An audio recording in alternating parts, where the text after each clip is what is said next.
지금부터 21년 전에 강남 서초구에 있는 한 백화점이 무너졌죠. 당시 강남의 노른자 위에 있었던 전국 규모, 단일 규모로 그 당시 굉장히 큰 유일한 백화점이기도 했습니다. 그래서 그 소위 강남에 좀 있는 이 부인들이 다니는 그런 곳이 바로 이 삼풍백화점이었어요.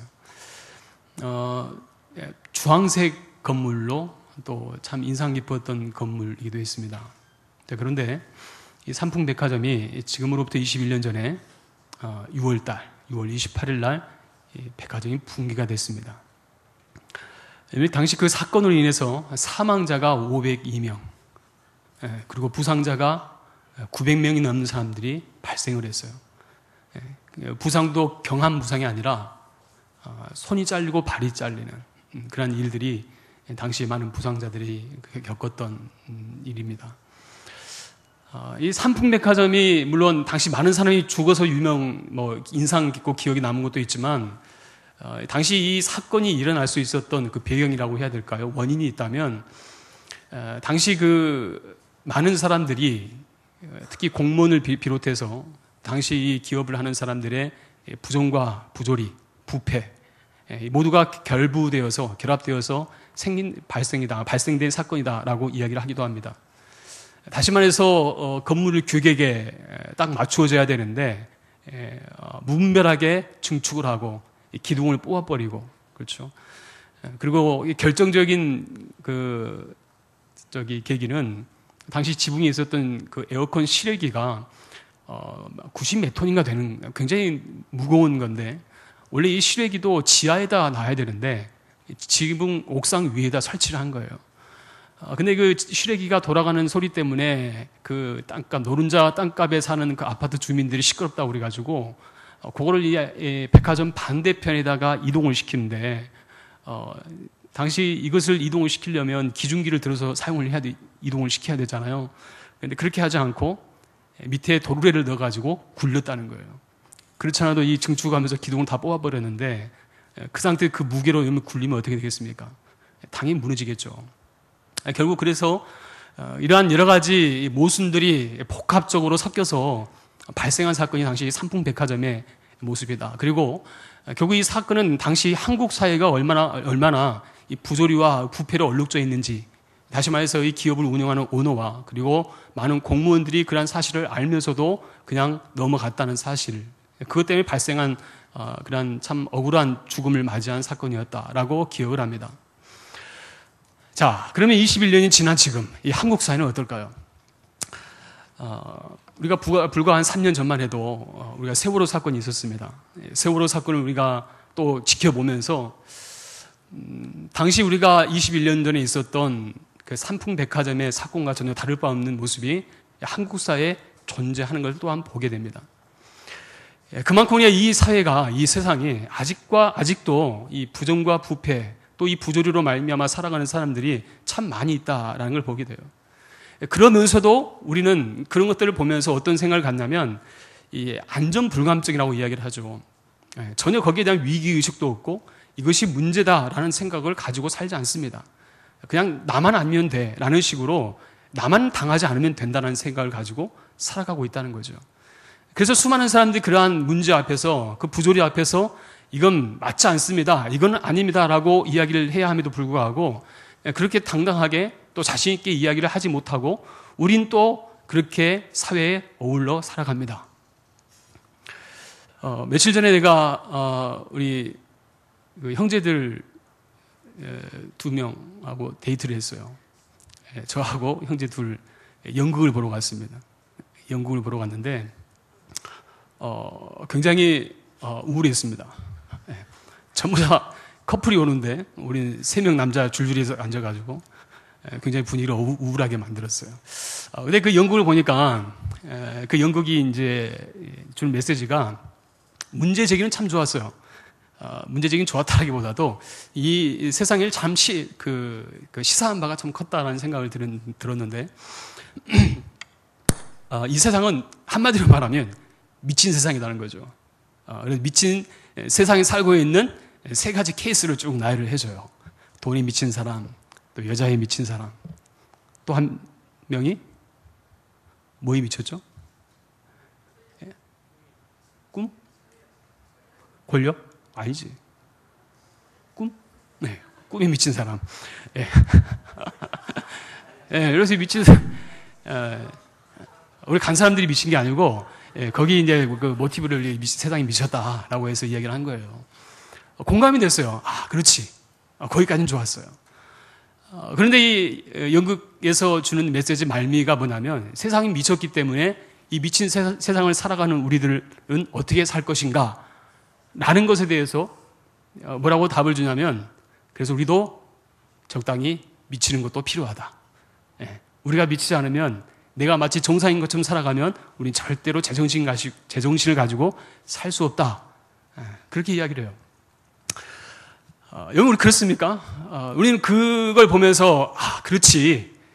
우리가 스트레스 안 받고 적당히 우리가 좋은 게 좋은 거라고, 우리가 틀린 것을 틀리다라고 말하지 않고, 그렇죠? 잘못된 것을 잘못됐다라고 말하지 않고, 그냥 그렇게 같이 더불어 사는 것이 그게, 미덕이라고 생각을 하고, 우리 그렇게 살아갑니다. 어쩌면 그게 우리에게 참, 우리의 삶에 습관화되어 있는 것 같아요. 또 그렇게 사는 것이 맞다고 생각하고 살아가죠.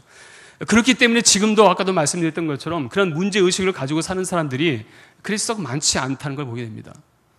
이처럼 우리 사회가 참 많은 기초가 부실하고 아직도 그러한 생각이 부실한 상태에서 살아가는 사람들이 참 많이 있음을 보게 됩니다.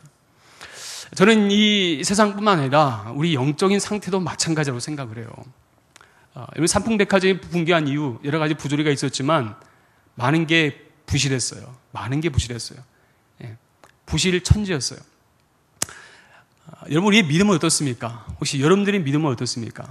혹시 나에게 있어서 이 부실한 부분이 있지 않습니까? 나에게 있어서 그 부실한 부분 때문에 혹시 내 믿음이 지금 무너져 가고 있지 않습니까? 그 붕괴의 조짐이 있음에도 불구하고 그 붕괴의 조짐에 대해서 전혀 문제의식을 느끼지 않고 그냥 좋은 게 좋은 거지.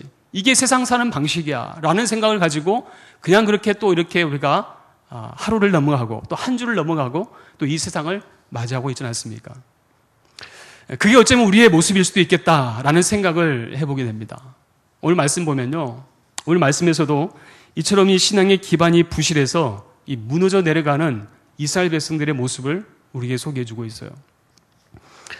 오늘 이 아모스서 말씀 보면 이 아모스서의 배경을 보면 당시 북이스라엘을 위협했던 아람이 이 북이스라엘 끊임없이 위협하고 전쟁을 일으켰던 이 아람이 저 북쪽에 있던 아수르에 의해서 이 아람이 멸망을 하게 됩니다.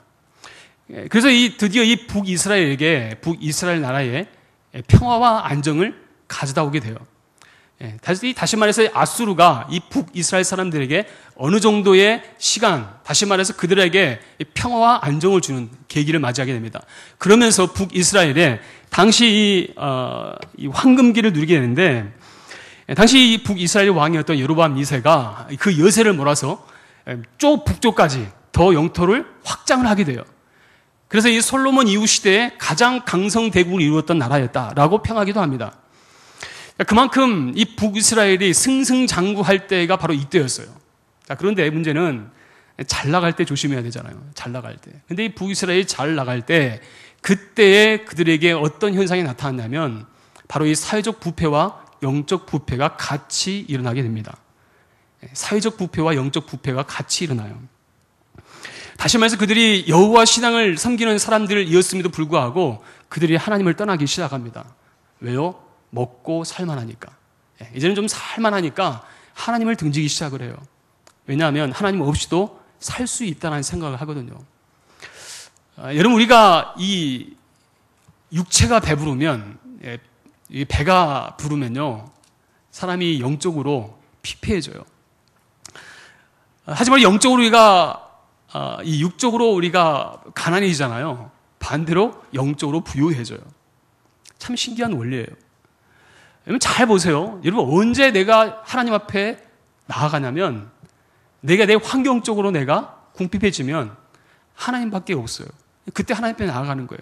이제는 내가 하나님밖에 없습니다. 그때 하나님 찾는 거예요. 근데 이제 내가 육적으로 살만하고 내가 육적으로는 아무런 문제가 없으면 하나님 앞에 나아가지는 않아요. 하나님 없이도 충분히 살 수 있다라고 생각을 하고 살게 되더라는 거예요. 오늘 이 북이스라엘 사람들이 바로 그러한 모습에 직면해 있습니다.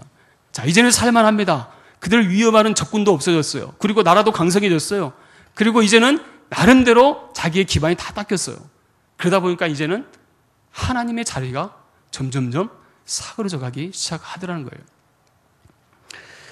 이번 세계적으로 기독교를 상징하는 나라, 떠오른 나라 어디가 있습니까? 기독교 국가, 그럼 어디에 있어요? 어떤 나라? 중국? 대한민국? 미국? 우리가 보통 기독교 국가다 그러면 아마 미국을 떠올릴 겁니다. 그렇죠? 청교도들에 의해서 세워졌던 나라. 그렇죠? 오직 믿음만으로 그들이 떠났었고 믿음으로 땅을 정복했고 나름대로 청교도 사상을 가지고 그들이 나라를 참 건설을 했습니다. 그리고 짧은 시간 내에 말 그대로 마치 북이스라엘처럼 강성대국을 이루었어요. 짧은 시간 내에 역사도 최단 기간 내에 이제는 세계를 좌지우지할 수 있는 나라로 이제는 서 있습니다. 한 가지 질문해 봅시다. 그렇다면 지금도 미국이 기독교 나라라고 자부할 수 있는가? 어떻게 생각하십니까? 저는 안타깝지만 저는 그렇지 않다라고 저는 생각을 해요. 그렇지 않다. 왜냐하면 이제는 미국이 이제는 민주주의와 인본주의라고 하는 이름 하에 이제는 기독교적인 절대 진리가 그 가운데 존재하잖아요. 인권이 중요시됩니다. 인권 중요합니다. 하지만 그 자리에 하나님을 대신하게 가기 시작하더라는 거예요. 한 예만 들어볼까요? 미국에서는 이제는 미국의 모든 주가 동성애가 합법적으로 다 통과가 됐어요. 그렇죠? 그래서 미국에서는 목사가 강대상에서 동성애는 죄입니다라고 하면 설교한 즉시 감옥 갈 준비해야 돼요. 그렇게 설교해야 돼요. 여러분 목회자가 성경에 나와 있듯이 동성애는 분명 죄라는 것을 우리는 말씀할 수밖에 없는 거잖아요. 그게 진리예요. 그게 이제껏 우리가 배워왔었고 그게 하나님 말씀인 것을 우리는 자부합니다. 물론 동성애인들을 사랑하는 것이 마땅한 것이지만 하지만 동성애 그 자체가 아름다운 것이라 이것이 인권이다라고 우리는 인정해 줄 수 있는 게 아니란 말이에요. 그런데 미국에서는 이제는 그것이 죄입니다 라고 하면 자기가 죄인이 되는 거예요. 죄를 말하면 자기가 죄인이 되는 거예요. 참 아이러니입니다. 그런 세상이 되었어요. 더 이상 하나님 말씀이 그 땅을 지배하지 않아요. 그게 지금 미국의 모습이 되어버렸습니다. 여러분 지금의 이 북이스라엘의 상황을 보면요 마치 그와 비슷해요. 그들이 하나님의 나라 백성이었고 그들이 하나님께서 통치하는 나라였고 하나님이 함께한 나라였지만 하지만 그들이 이제 먹고 살만하니까 더 이상 하나님의 나라가 하나님의 자리가 그 자리에 존재하지 않더라는 것이에요. 향락과 사치가 가득했습니다. 우상과 불신앙이 가득했습니다. 이렇게 타락의 내리막길로 가고 있을 때 하나님께서 드디어 무엇을? 심판을 선언하셔요. 누굴 통해서 하실까요? 누굴 통해서?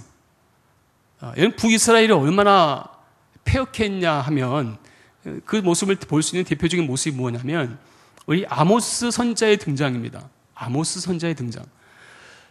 여기 성경에 보면 당시 이 선지자 시대에 보면 각 그 나라, 그러니까 남유다나 북이스라엘에 하나님께서 그 나라의 심판의 메시지는 대부분 그 나라의 선지자를 통해서 선포하게 하세요.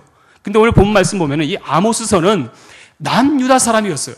남유다 사람이 북이스라엘에 가서 너는 가서 내 말을 전해라 라고 하나님 말씀을 전하게 합니다.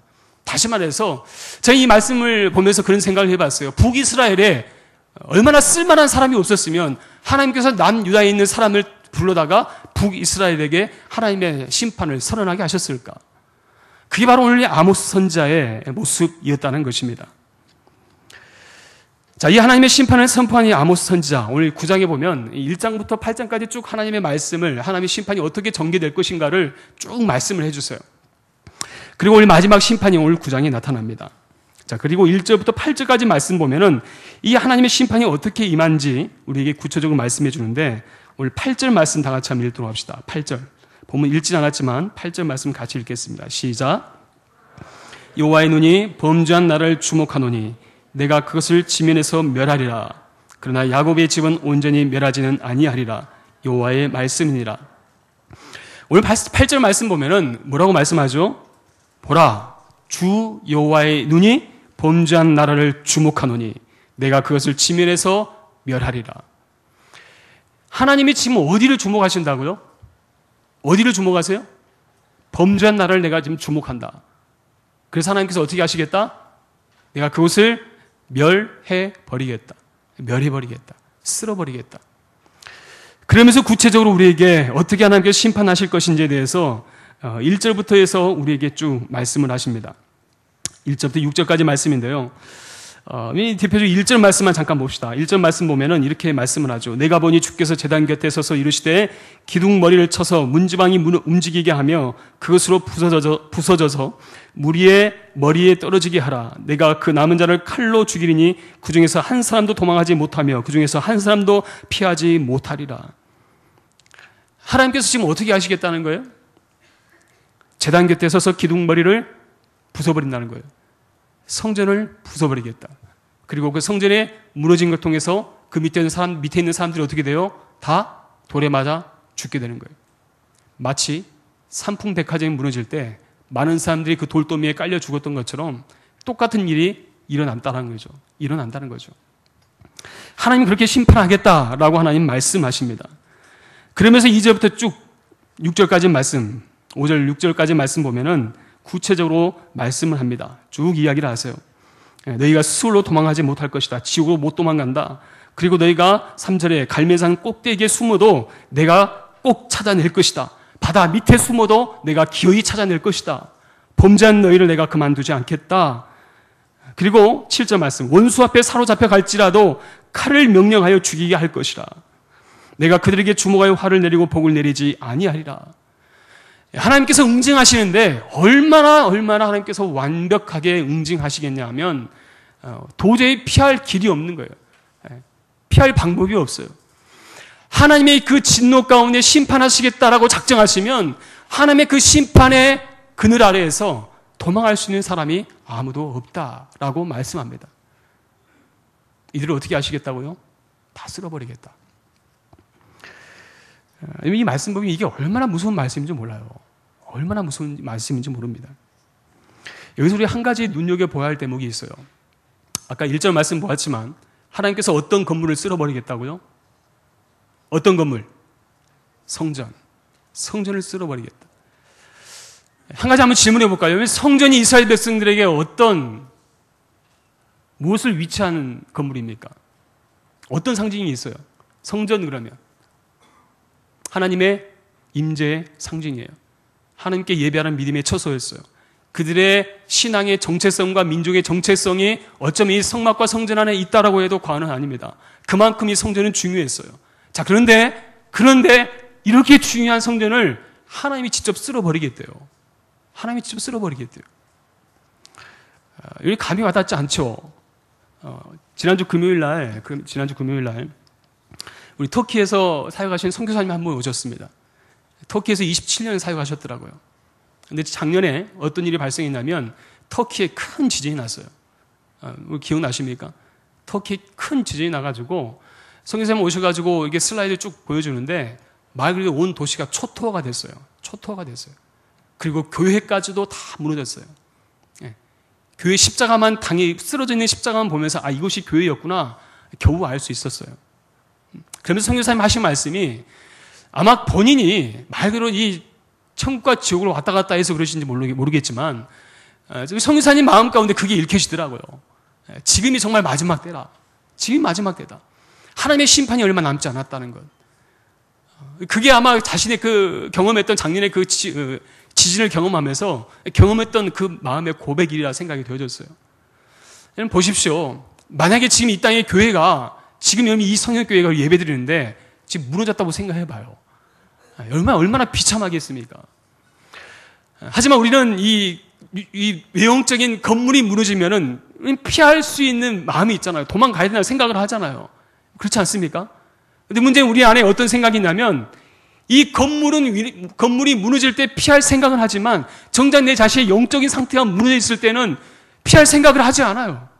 지금 정말 중요한 것이 무너졌음에도 불구하고 무너져 가고 있음에도 불구하고 피하지 않아요. 그대로 맞아 죽을 각오를 하고 있어요. 그건 순교가 아니라 개죽음이에요. 그렇지 않겠습니까? 근데 오늘 하나님께서 이 아모스 9장 1절 말씀 보면은 내가 성전을 멸해서 그 사람들을 다 쓸어버리겠다.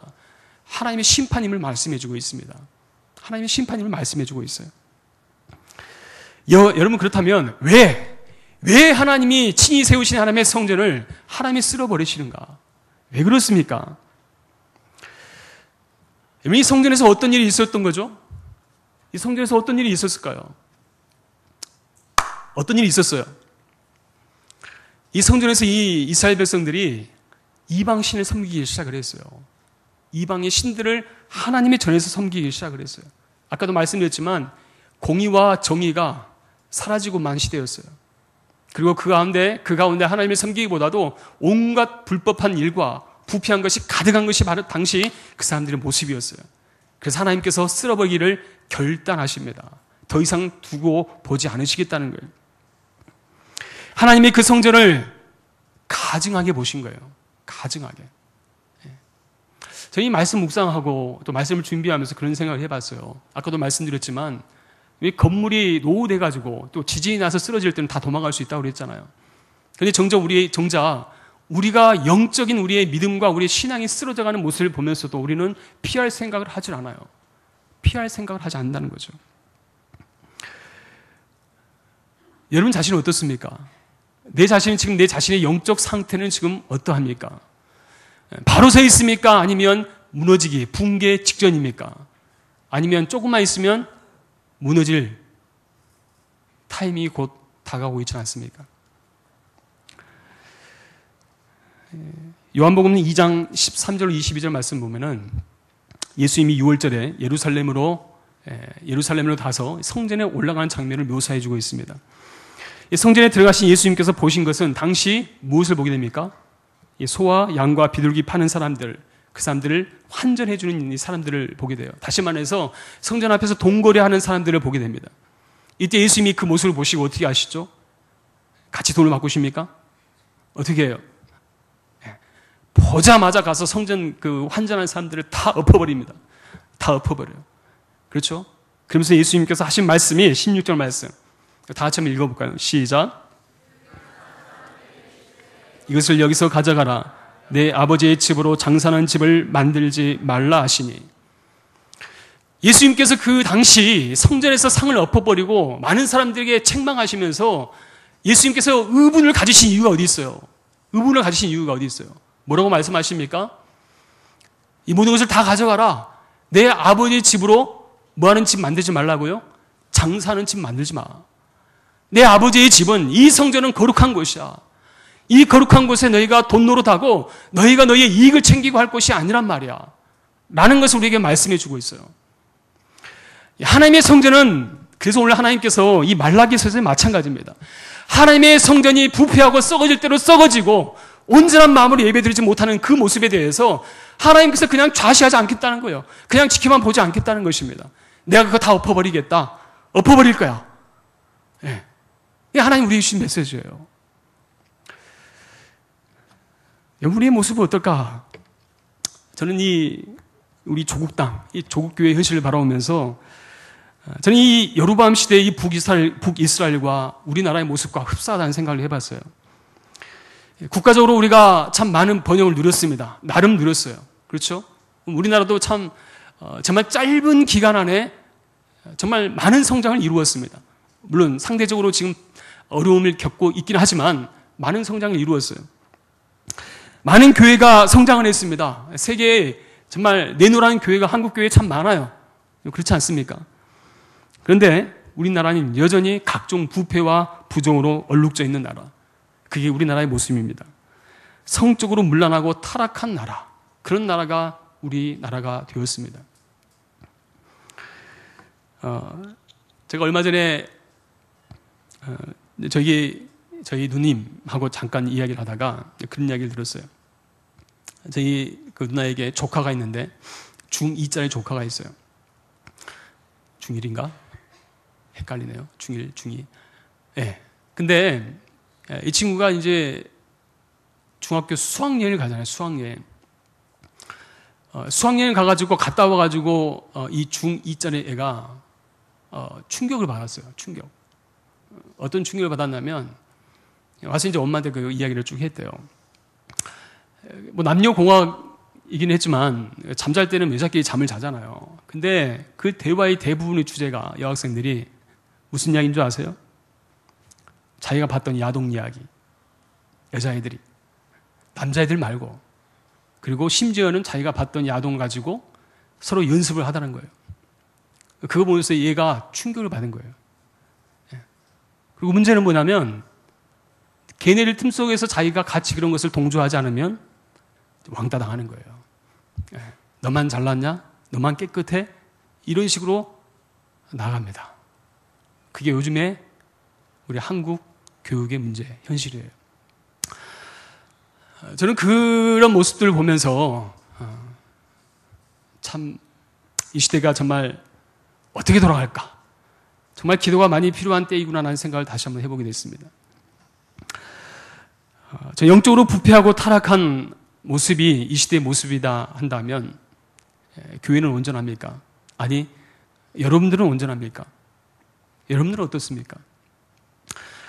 혹시 내 자신은 하나님 앞에서 우리가 지금 거룩을 잃어버리고 하나님 앞에서 이 정직함을 잃어버리고 하나님 앞에서 우리의 믿음을 잃어버리고 살아가고 있음에도 불구하고 나는 아무런 문제가 없는 것처럼 그렇게 우리는 살아가고 있지 않습니까? 우리가 이 예배드리는 이 자리에서도 마찬가지예요. 우리가 예배드리는 이 시간만큼 이 자리에서만큼 내가 하나님 앞에서 이 몸부림치면서 내가 하나님 앞에 정말 합당한 예배를 드리기 위해서 몸부림치고 있는 사람입니까? 아니면 그냥 어쩔 수 없이 한번 왔다 가는 시간입니까? 우리가 한번 드린 예배도 그 어느 예배도 소홀히 할 수 없다는 거예요. 오늘 하나님은 이 성전을 쓸어버린 이유는 그 예배를 가증히 여기신 거예요. 다시 말해서 그들이 성전에 앉아있지만 세상의 사람들과 전혀 다를 바가 없는 거예요. 똑같이 죄짓고 똑같이 살아가고 똑같이 불법하고 똑같이 그런 모습을 가지고 있는 잘못된 모습을 가지고 있는 사람들을 향해서 하나님께서 그냥 지켜보지 않으시더란 거죠. 그만큼 이 성전은 거룩성이 중요합니다. 그리고 오늘날 이 성전은 단순히 건물에만 지나지 않습니다. 고린도전서 6장 19절 20절 말씀이죠. 같이 한번 읽도록 합시다. 고린도전서 6장 19절 20절 시작. 너희 몸은 너희가 하나님께로부터 받은 바 너희 가운데 계신 성령의 전인 줄을 알지 못하느냐. 너희는 너희 자신의 것이 아니라 값으로 산 것이 되었으니 그런즉 너희 몸으로 하나님께 영광을 돌리라. 아멘. 오늘 말씀 뭐라고 이야기합니까? 사도 바울은 우리에게 이야기하기를 하나님께로부터 받은 바 너희 가운데 계신 성령의 전인 줄을 너희 몸이 그 하나님의 성령의 전인 줄을 알지 못하느냐. 우리의 몸이 무엇이라고요? 성령의 전이다. 그리고 이것은 너희 것이 아니라 값으로 산 하나님의 예수 그리스도를 통하여서 대가를 지불하고 값으로 산 바로 그 몸이다 라고 말씀을 해요. 여러분들 몸이라고 여러분들 함부로 놀려서도 안 돼요. 여러분 내가 몸을 젊다고 과시하면 안 돼요. 젊다고 한 일주일씩 날 새고 놀고 내 몸이니까 내 마음대로 할 수 있다고 생각하면 큰 오산입니다. 내 것이 아니에요. 누구의 것이라고요? 누구의 것이라고요? 하나님의 것이에요.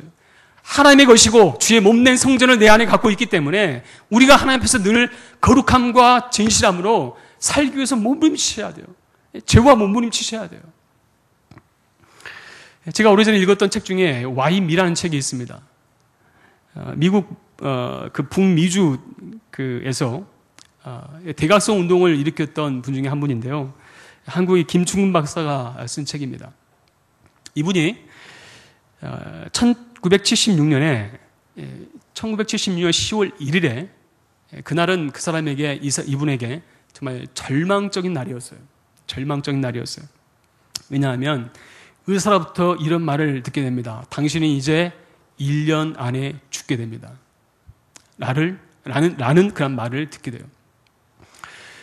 이분이 처음에는 그 담석 증세로 병원을 찾았는데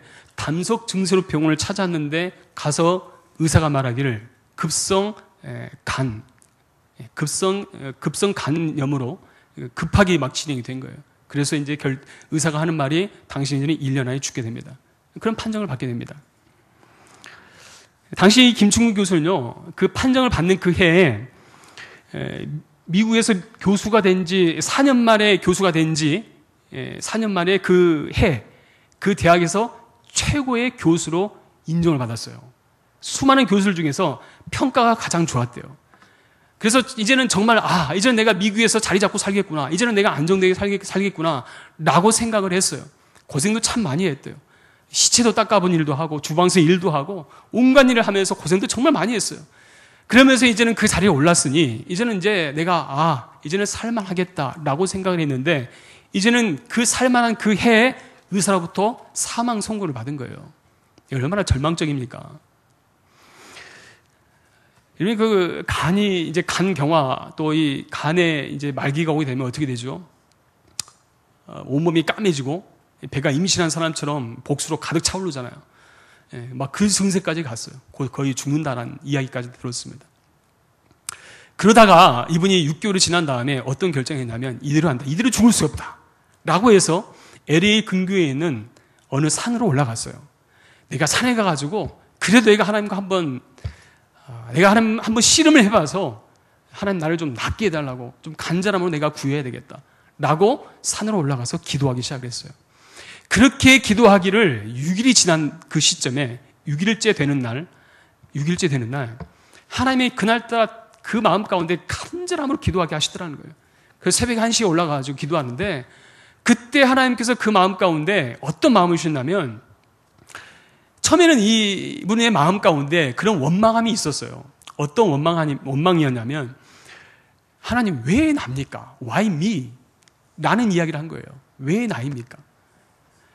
아까도 이야기했지만 이제 살만하잖아요. 그리고 처자식 딸려있지. 어린 자녀들, 이제 정말 이쁘고 잘 자라는 아이들 보면서 이제는 정말 살만하다는 것을 생각하고 살 나이인데 그때 이제 죽게 된다고 하니 얼마나 절망이겠습니까? 그때 나이가 37살이었거든요. 그래서 던진 질문이 그거예요. Why me? 왜 접니까? 왜 제가 죽어야 됩니까?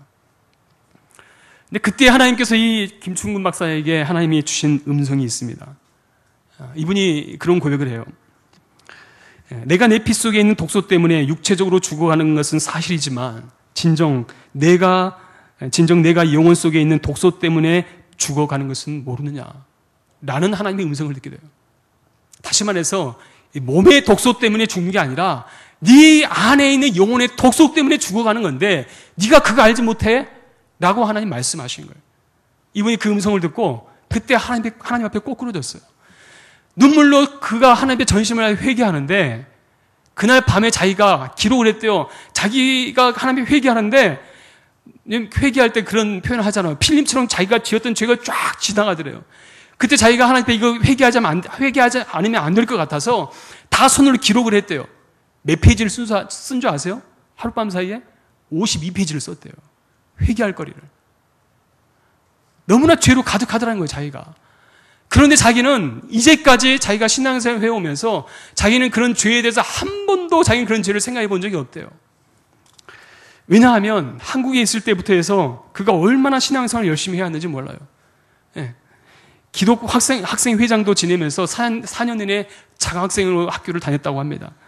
총장상을 받기도 하고 교회에서는 중학교 교사도 하고 성가 대원도 하고 청년회 회장도 하고 24살에 총각 집사가 됐다고 그래요. 너무나 성실한 가장, 교수, 너무나 잘 살아왔어요. 부족할 게 없었어요. 그런데 그가 하나님 앞에 자신을 내려놓고 보니 자신에 대해서 어떻게 자기가 하나님께서 마음을 주셨냐면 마치 회칠한 무덤 같더라는 거예요. 회칠한 무덤. 겉모습만, 겉포장만 번지를 했지 그 안에 자기 안에 죄성이 너무나 가득하다는 거죠. 그때 발견한 거예요. 내가 이렇게 부족하고 더러운 죄인이었구나. 그때 깨달은 거예요. 여러분, 우리가 하나님 앞에 우리가 은혜를 입을 수 있는 것은요, 다른 게 아니에요. 하나님, 우리가 내 모습, 하나님 앞에 이렇게 부족한 모습, 이런 죄인입니다. 물론 우리가 예수 그리스도로 말미암아 의인 되었지만, 하지만 의인이 되기까지 우리가 고백해야 될 것은 뭐냐면 하나님, 나는 죄인입니다 라는 것에서부터 시작이 되는 거예요. 예수를 믿는다는 것은요, 그래서 내가 이 죄에 대한 분명한 지시가 되지 않으면 이 믿음의 고백이 되지 않더라는 것입니다. 이 시간 바라옵기는 저와 여러분들이 이 모든 죄로부터 돌이켜서 정말 우리의 몸이, 우리의 생각과 우리의 마음이 주의 몸된 이 성전이 더럽혀지지 아니하고 정말 하나님 앞에 부끄럽지 아니하는 삶을 살아갈 수 있는 저와 여러분 될 수 있기를 바랍니다. 될 수 있기를 바랍니다. 여러분, 감사하게도 근데 하나님이 심판으로 우리에게 끝을 맺고 있지는 않아요. 심판으로 끝을 맺고 있지 않습니다. 우리 8절 아까 읽었던 말씀인데 하반절 다시 한번 보도록 하겠습니다. 8절 하반절에 이렇게 말씀하죠. 그러나 야곱의 집은 온전히 멸하지는 아니하리라. 여호와의 말씀이니라. 하나님이 모든 것을 다 멸해버리겠는데 무엇은 멸하지 않겠다고요? 야곱의 집은 멸하지 않겠다. 그리고 그 야곱의 집이 어떤 집이냐? 우리 11절 말씀 다 같이 한번 읽도록 합시다. 11절입니다. 시작. 다시 한번 11절 시작.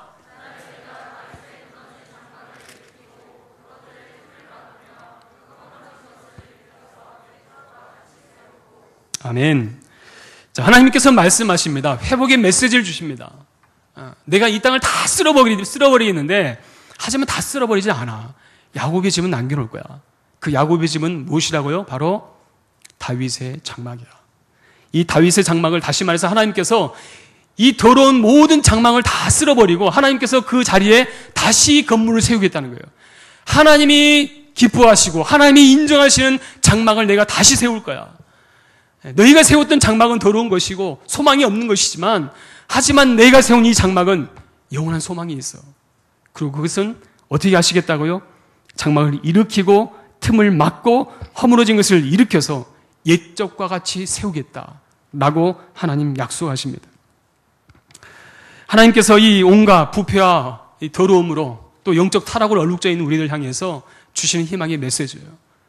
하나님 만약에 우리에게 이 말씀을 주지 않으면요, 저나 여러분이나 소망이 없는 사람들이에요. 다 죽어야 돼요. 다 죽어야 돼요. 하지만 우리가 하나님 옆에서 우리가 소망 가운데 살 수 있는 것이 무엇입니까?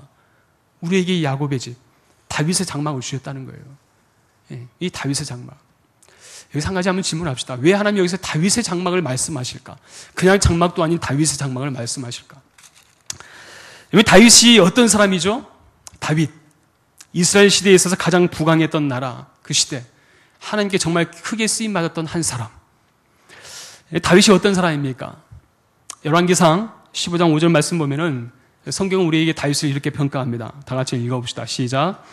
이는 다윗이 햇사람 우리아의 일 외에는 평생의 여호와 보시기에 정직히 행하고 자기에게 명령하신 모든 일을 어기지 아니하였습니다. 뭐라고 말씀해요? 여호와 보시기에 정직히 행하고 평생에 여호와 보시기에 정직히 행하고 자기에게 명령하신 모든 일을 어기지 아니했다. 정직히 행하고 하나님 말씀하신 것에서는 어떤 것도 어기지 아니하고 순종하는 마음을 가졌다. 그리고 사도행전 13장 22절 같이 읽습니다. 시작. 내가 이새의 아들 다윗을 만나니 내 마음에 맞는 사람이라 내 뜻을 다 이루리라 하시더니, 다윗은 하나님 앞에 어떤 사람이었다고요? 하나님 마음에 맞는 사람. 하나님 마음에 딱 맞는 사람. 딱 볼 때, 저 사람은 정말 하나님의 사람이야. 인정함 받을 수 있는 그런 사람. 하나님이 다윗을 그렇게 지금 평가해주고 있다는 거죠. 하나님 마음에 맞는 사람 평가받던 사람. 다윗 시대는 공법과 정의가 하수같이 흐르던 시대였고, 그리고 다윗 시대에는 하나님 마음을 감동하기 위해서 늘 하나님 앞에 정직함과 진실함으로 살았던 모습이 다윗의 모습이었다는 것을 우리에게 말씀하고 있습니다. 여러분, 혹시 우리의 마음 가운데 우리의 삶의 장막은 어떻습니까? 안전합니까? 다윗과 같이 혹시 우리는 이런 다윗의 장막이 잘 세워지는 것처럼 우리 역시 그런 마음을, 그런 소원함을 가지고 살아가고 있습니까? 얼마 전에 제가 아는 분과 교제하던 중에 이런 말씀을 저에게 하셨어요. 그분이 저에게 하신 말씀이, 자신의 후배가 한 번은 자기에게 전화가 왔어요. 전화가 와가지고 이렇게 갑자기 질문하는 거예요. 이런저런 이야기하다가, 선배는 세상에 살아가면서 믿음 가지고 살 수 있다라고 생각해? 라고 질문한 거예요. 이분이 뭐라고 답을 해줬을까요? 답을 못했어요. 왜냐하면 이분도 평소에 그 고민 가지고 살았거든요. 믿음 가지고 살 수 있을까? 살 수 있어? 라고 했을 때 자기도 그 답을 얻지 못했어요. 왜냐하면 자기 옷에서 세상에 살아가면서 믿음이 있다라고 하면서 정작 세상에서 믿음 가지고 살아본 적이 없었거든요. 여러분, 그게 가능합니까? 가능해요? 불가능한가요? 갑자기 이거 우울해지는데요. 믿음 가지고 사는 게 가능합니까? 불가능합니까? 가능해요? 불가능해요? 제가 이 유도하는 질문 때문에 답하는 거 말고, 여러분 정말 가능합니까? 세상에서 믿음 가지고 사는 게 정말 가능해요? 믿음 가지고 사는 게? 오늘 다윗은 하나님께서 다윗의 장막을 말씀하는 건요, 외형이 아니었어요. 이 건물이 아니었어요. 다윗이 지었던 성령 같은 그런 건물이 아니라 다윗의 마음을 가지고 사는 사람, 다윗과 같이 정직히 행하는 사람, 다윗과 같이 하나님을 경외할 수 있는 사람, 다윗과 같이 그가 가지고 있는 믿음을 통해서 하나님의 사람은 이렇게 사는 거야 라고 보여줄 수 있는 사람, 그 사람을 통해서 내가 장막을 세울 거야 라고 말씀하는 거예요. 이 시대도 마찬가지입니다. 하나님께서 이 땅에 무너진 교회를 세우는 것은요, 이 화려한 건축이 아니에요. 교회 가면 건물 잘 지어졌기 때문에, 야, 건물 참 멋있다. 강남에 어느 교회 가면, 야, 지나가면 건물 멋있잖아요. 야, 저런 교회 어떻게 저렇게 건물을 짓지? 돈 많이 쏟아 부었겠다 생각할 수 있잖아요. 교회는 그렇게 세워진 게 아니라는 거예요. 누굴 통해서? 화려한 건축이 아니라 여러분들 통해서요. 내가 다윗과 같이 그런 마음을 가지고 살아갈 때 하나님이 그런 사람을 통해서 하나님이 교회를 세워가시더라는 거예요. 바로 이 다윗의 장막은 그렇게 세워지는 거예요. 하나님 그렇게 세우시겠다고 약속하시는 것입니다. 그래서 우리가 과연 세상에서 믿음대로 산다는 게 가능한가? 라는 질문을 던졌을 때 그 질문에 대한 답을 가지고 사셔야 돼요. 그 질문에 대한 답을 가지고 사셔야 돼요. 이 질문을 받을 때 불가능하다고 생각하는 이유가 있어요. 왜 불가능하다고 생각하는지 아십니까? 우리 이 믿음을 가졌을 때 이 믿음에 대한 결과가 나를 통해 나타나야 된다고 생각을 해요. 다시 말해서 내가 예수 믿으면요, 내가 예수 믿고 나서 내 삶에서 하나님 나를 통해 역사하신 것들을 내가 눈으로 봐야 하나님 살아계셔, 믿음대로 사는 것은 이런 역사가 일어나는 거야 라는 결과만 가지고 이야기를 해요. 생각을 해요. 기도하면 환경이 변하고, 기도하면 내가 안 될 것도 되어지고, 불가능한 것도 가능하게 되어지고, 물론 맞습니다. 하지만 그 결과가 나를 통해 나타날 때만 믿음이라고 생각을 해요.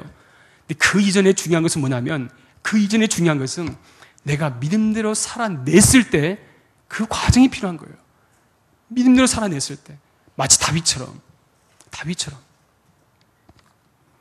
내가 바라는 결과를 얻는 것을 말하지 않습니다. 중요한 것은 내가 어떤 사람이 되느냐는 거예요. 다윗과 같은 사람. 그래서 하나님이 원하시는 사람은 화려한 결과를 내는 사람이 아니라 믿음대로 살아내는 사람을 하나님은 찾으십니다. 히브리서 11장, 우리 히브리서 11장 같이 한번 찾도록 합시다. 히브리서 11장 찾아보세요. 32절로 38절 말씀. 32절로 38절 말씀. 히브리서 11장은 어떤 장이라고 이야기하죠? 무슨 장? 믿음장.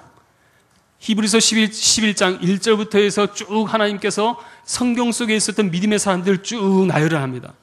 그렇죠? 쭉 나열을 해요. 그러면서 오늘 32절 말씀 보십시다. 이렇게 말씀합니다. 내가 무슨 말을 더 하리요? 기드온, 바락, 삼손, 입다, 다윗 및 사무엘과 선지자들의 일을 말하려면 내게 시간이 부족하리로다. 무슨 말이에요? 성경 속에 믿음대로 살았던 사람들을 다 나열을 하려면 시간이 부족해요. 입이 아파요. 그러면서 이런 이야기를 합니다.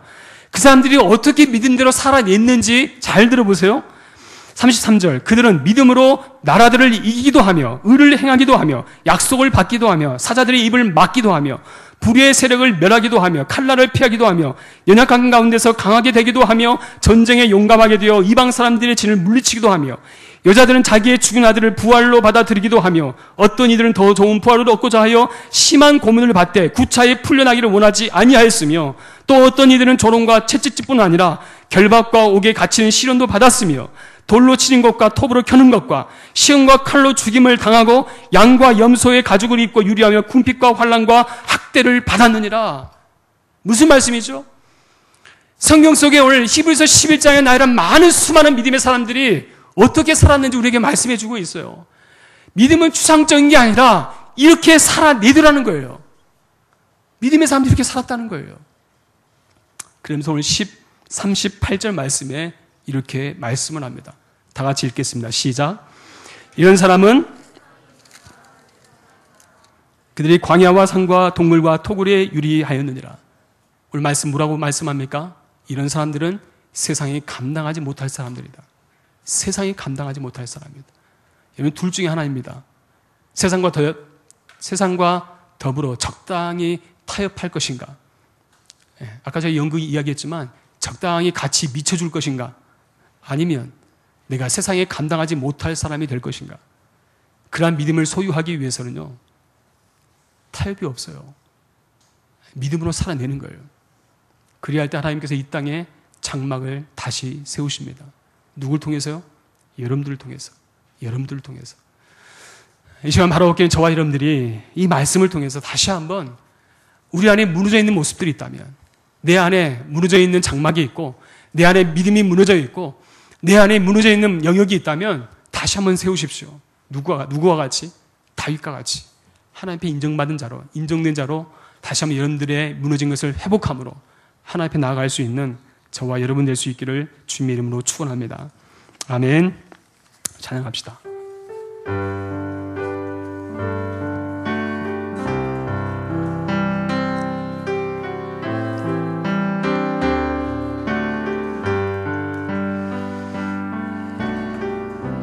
창조의 아버지,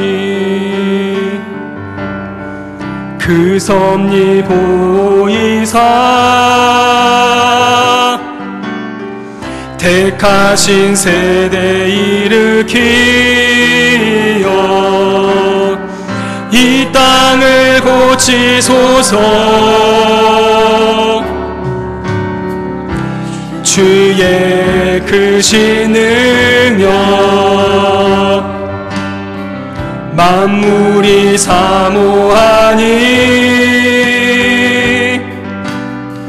성령의 기름 부어주사 이 시간 임하소서. 주 영광 여기 임하사 열방 향해 그리 비추소서. 주의 얼굴 구할 때 주의 향기 멈소서. 주의 향기 머무소서. 열방의 통치자, 열방의 통치자, 세상이 보리라, 세상이 보리라. 신실한 주의 약속으로 교회는 승리하리. 우리를 돌아보사, 우리 돌아보사. 강건케 하신 연약한 모두 벗어지고, 연약한 모두 벗어지고 승리케 하옵소서. 승리케 하옵소서. 주의 영광 여기 임하사, 주 영광 여기 임하사 열방 향해 그리 비추소서. 주의 얼굴 구할 때, 주의 얼굴 구할 때 주의 향기 멈소서. 주의 향기 머무소. 다시 한번 주 영광 여기 임하사, 주 영광 여기 임하사 열방 향해 그리 비추소서. 주의 얼굴 구할 때 주의 향기 머무소서. 이 시간 우리 같이 한번 기도합시다. 이 시간 우리 같이 한번 기도할 때 하나님이 이 땅에 무너진 교회를 바라보고 또 이 땅에 무너진 우리의 믿음을 바라보시면서 지금도 안타까이 여기시는 하나님의 마음을 우리에게 말씀하고 있습니다. 이 시간 여러분 각자에게 한번 적용해 봅시다. 우리 자신을 돌아봅시다. 지금 내가 하나님 앞에 바로 서 있는가? 우리의 믿음은 멀쩡한가? 혹시 무너지기 직전에 있지는 않는가? 아니면 지금 무너져가고 있지는 않은가? 여러분 우리에게 소망이 없습니다. 우리에게 아무 소망도 없습니다. 능력도 없습니다. 이것을 재현할 수 있는 어떤 희망도 우리에게 있지는 않습니다. 오늘 우리에게 말씀하는 것처럼 하나님은 오늘 이 시간에 다윗의 장막을 일으켜 세우시기 원하십니다. 하나님께서 다윗 같은 사람을 통해서 다윗과 같이 믿음으로 살아낸 그 사람을 통해서 이 땅에 교회를 세우시고 이 땅에 성도를 세우시고 이 땅에 믿음을 세우시기 원하십니다. 우리 이 시간에 이렇게 한번 기도합시다. 하나님, 내 자신이 이렇게 무너져 있는 영역들 다시 한번 하나님이 믿음의 사람을 통해서 이 믿음의 삶을 통해서 우리의 마음을 세워 주시옵소서. 또 내가 이 믿음 가운데 살아낼 수 있도록 하나님 나에게 능력을 더하여 주시옵소서라고 우리 간절함을 다 같이 한번 합심하여 기도하겠습니다.